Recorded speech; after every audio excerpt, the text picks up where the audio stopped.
Nih yang bikin biangnya keoroknya banjir bencana gitu. Tongkel matanya, potong lehernya itu. Kalau saya jadi Prabowo, kalau saya jadi presiden, gak usah banyak omong. Sikat aja, cuntil matanya, potong lehernya, gantung lehernya, pegang tunjukkan ke rakyat. Ini loh koruptor, ini loh yang membabat habis pohon. Nih yang bikin biangnya keoroknya banjir bencana gitu. Tongkel matanya, potong lehernya itu. Bukan dipotong masa tahanannya. Congkel matanya, potong lehernya, gantung lagi ke. Jadi saudara-saudara, ya, deforestasi itu bukan hanya terjadi di zaman Joko Widodo atau Prabowo Subianto. Itu sudah dekade demi dekade, ya. Jadi jangan disalahkan Jokowi saja. Itu nggak fair kalau begitu, ya. Tumben ngomongnya bener Rismon ini. Biasanya apa-apa yang disalahkan Pak Jokowi. Ini kok melihat data dan fakta yang ada. Nah, gini kan enak Rismon. Jadi kalau kita ngomong itu sesuai data dan fakta yang ada. Jangan asal ngomong. Atau jangan-jangan Rismon udah sadar ini.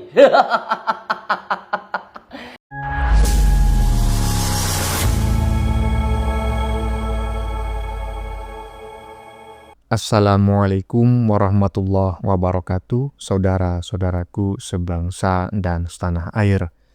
Dimanapun kalian berada, semoga kalian selalu dalam kondisi sehat walafiat ya. Berjumpa lagi dengan saya di Gaspol Update. Kami bukanlah buzzer pihak manapun. Kami hanya menyajikan keputusan ada di tangan Anda.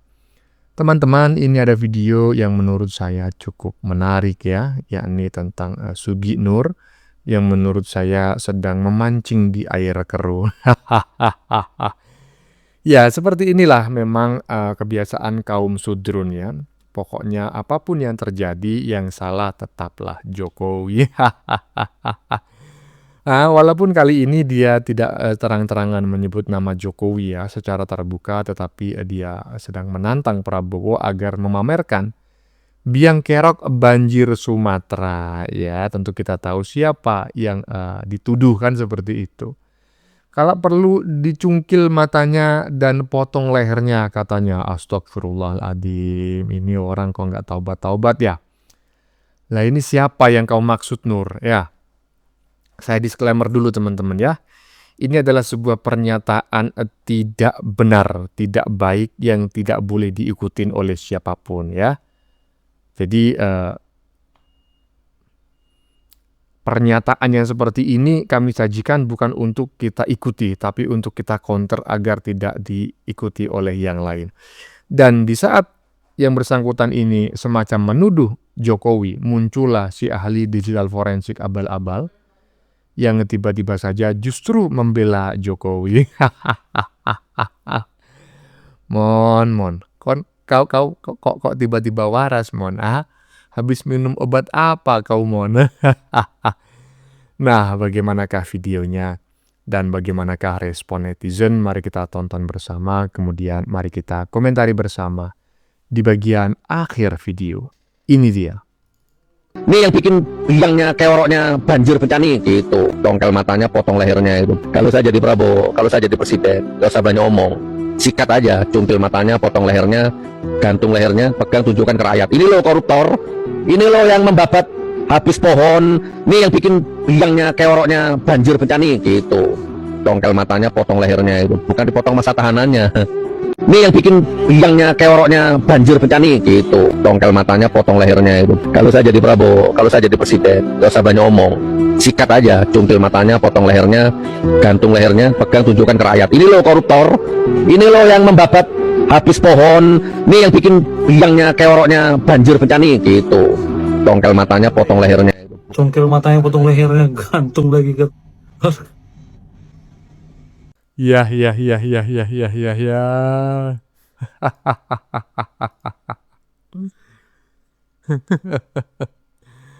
Ngeri ya. Siapa yang kau maksud Nur ya? Siapa yang kau sindir agar Prabowo itu memamerkan ya? Kau ini kan udah diberi amnesti, ya seharusnya kau itu memperbaiki sikap lah Nur. Kau menantang Prabowo untuk menjungkil matanya, memotong lehernya. Masa seorang ustadz macam kayak gitu Dan saya curiga teman-temannya yang dituduh oleh si Nur ini ya ini adalah Jokowi gitu loh, yang disindir-sindir ini menurut saya. Nah menurut teman-teman siapa? Coba tulis di kolom komentar ya. Lanjut. Jadi saudara-saudara, ya, deforestasi itu bukan hanya terjadi di zaman Joko Widodo atau Prabowo Subianto. Itu sudah dekade demi dekade, ya. Jadi jangan disalahkan Jokowi saja. Itu nggak fair kalau begitu, ya. Zamannya SBY lebih banyak kayaknya. Zamannya SBY, Susilo Bambang Yudhoyono, di mana itu menterinya adalah Zulkifli Hasan yang bawa goni putih itu, beras. Lama SBY 10 tahun, mulai 2004 sampai 2014, penggundulan hutan itu 21,9 juta hektar. Per tahun sekitar 2,19 alias 2,2 juta hektar lahan atau hutan digundul per tahun. Top scorernya adalah SBY dalam hal deforestasi. Kalian harus tahu, pekerjaan saya didukung sepenuhnya sama Pangeran Charles. Negara Eropa juga semua dukung pekerjaan saya. Kalian maunya apa? Saya harus jadi calo tiket bus? Ada-ada saja kalian. Lihat tuh hutan harapan di Provinsi Jambi sudah dikonservasi dan hijau kembali. Negara lain saja mendukung. Masa kalian memfitnah saya calo bis? Suruh pasang gigi palsu. Mumet aku. Loh.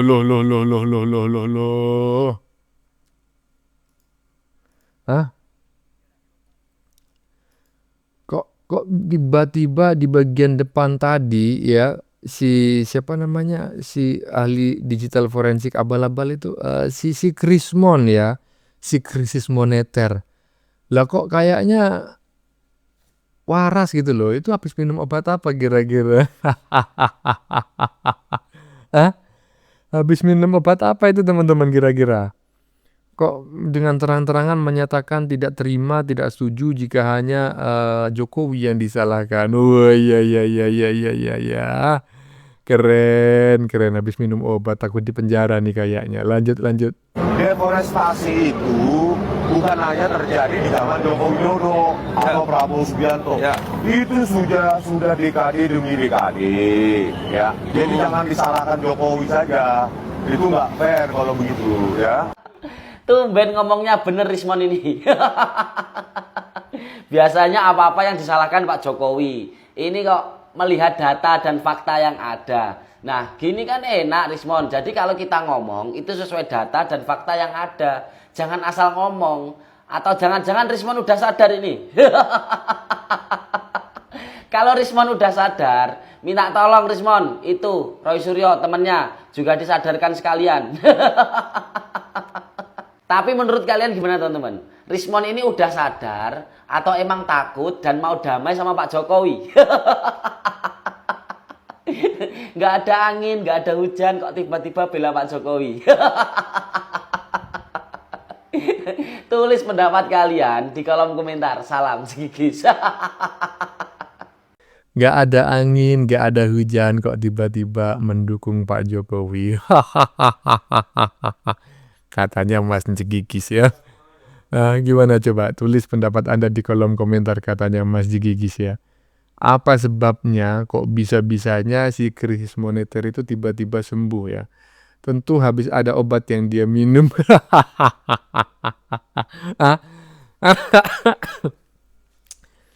Tapi menurut saya teman-teman ya ini bagian dari upaya si krisis moneter ini memperbaiki citra ya di mata Jokowi dalam rangka mediasi ya kan. Tapi saya berharap lah apapun yang dilakukan oleh si krisis moneter ini mau membela Jokowi ketika dituduh terkait perusakan hutan dan lain sebagainya. Nggak usah lah sampai ada istilah mediasi ya, islah dan lain sebagainya, karena apa yang sudah dia lakukan terhadap Pak Jokowi ini adalah contoh buruk bagi masyarakat. Karena itulah harus ditunjukkan juga bahwa perbuatan tersebut melanggar hukum dan ada konsekuensi hukum yang harus ditanggung ya. Lanjut. Karena film ini, warganet jadi tahu penyebab banjir di Sumatera. Baru-baru ini muncul rekam jejak lama soal kerusakan hutan di Indonesia. Nama Zulkifli Hasan pun ikut diseret karena rekam jejaknya saat menjadi Menteri Kehutanan. Dalam sebuah film dokumenter tahun 2013, Zulkifli Hasan bahkan pernah disemprot langsung oleh aktor Hollywood Harrison Ford. Saat itu, Ford datang ke Indonesia untuk melihat langsung maraknya perambahan hutan di Taman Nasional Teso Nilo, Sumatera. Ford terlihat sangat marah melihat kondisi hutan yang habis dibabat.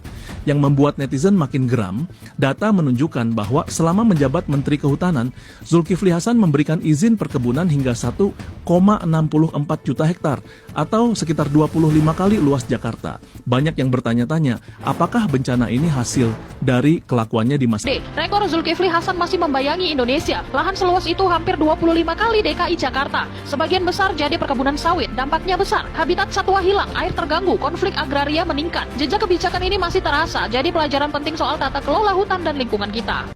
Nah, tuh. Ya kan? Barusan kita menyaksikan ya seorang aktor Hollywood ini terkenal, namanya Harrison siapa? Harrison Ford ya, iya betul, Harrison Ford. Itu pada tahun 2013 ya, atau 2010 tadi. Pokoknya sebelum masa pemerintahan Pak Jokowi, karena Pak Zulkifli Hasan pada video yang barusan kita saksikan itu masih sangat muda sekali. Artinya apa? Kerusakan hutan di daerah Sumatera itu sudah terjadi jauh sebelum masa pemerintahan Jokowi. Artinya apa? Seperti yang sudah dilansir oleh Walhi bahwa izin konsensi hutan ya, yang paling banyak memberikan izin itu justru pemerintahan sebelum Jokowi. Lah kok Jokowi yang disalahkan ya? Ya, di masa pemerintahan Jokowi juga ada itu 7 juta lahan konsesi hutan ya. Tapi tidak sebanding dengan kerusakan hutan yang dihasilkan oleh pemerintahan sebelumnya. Itu harus dicatat ya. Lanjut. Baru 1 tahun terakhir, baru 1 tahun itu bisa ada komunikasi dengan Kementerian Kehutanan dan mitra dia sendiri atau NGO lain seperti Karawet. Baru 1 tahun. Di mana kami bisa menyampaikan masukan, saran, minimal diskusi. Dan baru kemarin Pak Menteri Kehutanan datang ke sini dan itu menjadi momentum di mana beliau mau mendengarkan secara langsung masukan, saran, sudut pandang dari Karawet tentang situasi alam di sini, tetapi masukan juga tentang strategi untuk melindungi misalnya kawasan konservasi, menggunakan pesawat ringan misalnya. Saya ajak pun beliau terbang untuk melihat dari atas lubang batu bara yang tidak direklamasi di mana-mana, sawit yang tumbuh di kawasan hutan. Tapi kita harus juga ingat, kerusakan terjadi itu selama beberapa dekade dan tidak mungkin dalam 6 bulan 1 tahun itu menyelesaikan semuanya. Kita juga harus berinvestasi dalam waktu. Nah, justru di pemerintahan Prabowo inilah, ya kan, Menteri Kehutanan ya, siapa namanya itu, Raja Juli Antoni ya, itu dipuji nih sama apa namanya itu, aktivis Kalawait, ya kan. Nah, dan dia dengan terang-terangan menyatakan bahwa sebelumnya Menteri Kehutanan sebelumnya itu justru gak pernah bisa ditemui. Tetapi apa yang terjadi? Saat ini yang justru dikambing hitamkan itu adalah Raja Juli Antoni yang baru menjabat sebagai Menteri Kehutanan. Sementara Menteri Kehutanan sebelumnya, ya kan, yang kemarin itu manggul-manggul beras itu, ya kan, kurang begitu dipersalahkan, ya kan. Lanjut. Drama dari Junjungan Tremol. Nah, ini ada momen-momen bagus ini. Lagi ada bencana di Sumatera, ya, dijadikan untuk pengalihan isu supaya isu ijazah hilang ditelan masa, terus cerita Morowali itu terlupakan. Dia berharap seperti itu. Tapi ingat, jejak digital nggak pernah hilang ya. Mungkin Anda ini merasa ya, supaya terlihat keren, jadi Anda ikut-ikutilah bahasa orang-orang itu. Jejak digital nggak pernah bohong. Makanya Anda jangan percuma punya smartphone. Smartphone itu fungsinya untuk apa? Untuk nyari informasi, dan smartphone-nya memberikan informasi yang valid. Jangan kemakan hoax setiap hari. Atau memang kita ini jadi orang, kita udah tahu bahwa berita itu hoax, tapi kita konsumsi dan kita sebar-sebarin aja. Karena kedunguan kita gitu loh.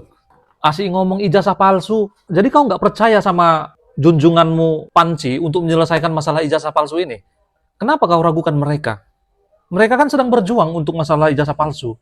Tapi kenapa kau masih meragukannya? Hanya gara-gara masalah banjir di Sumatera seolah-olah kasus itu hilang. Enggak, percayakan aja sama junjunganmu.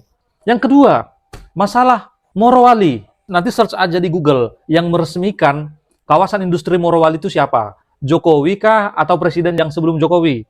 Oke? Dan yang meresmikan bandara IMIP Morowali yang sedang diributkan itu siapa? Itu nanti search aja di Google. Tapi ininya dipakai ya, kalau lagi search itu ininya dipakai. Supaya jangan bikin malu gitu. Nah ini lagi ya kan, katanya bencana dijadikan momentum untuk mengalihkan isu bandara Morowali, ya kan, terus kasus ijazah palsu.